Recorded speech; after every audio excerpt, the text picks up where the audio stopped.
Значи, ние и јас лично сум постојано у контакт со бизнис секторот и при донесувањето на законот, но и при неговата имплементација која престои.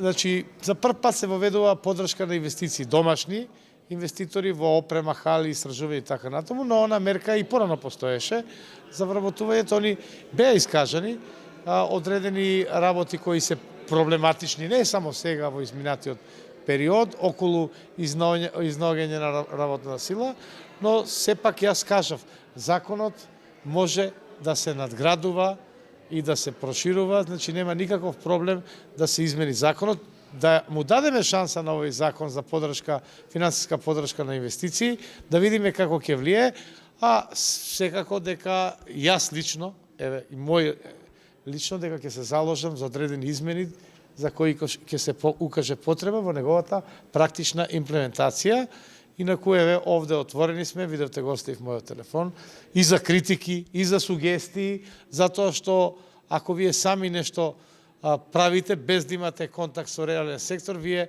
ќе имате некоја маглива илузија, нема да имате реална состојба. Доволно ли се тие 40 милиони поддршка? Доволно се сигурно.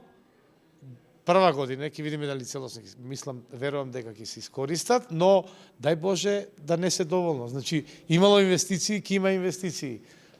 Доволни се, мислам, али пак ќе кажам, ќе се изнајдат средства, законот гарантира на сите. Дај Боже да се надминат тогаш, но правиот ефект ќе дое до година, бидејќи сега ги знаат мерки.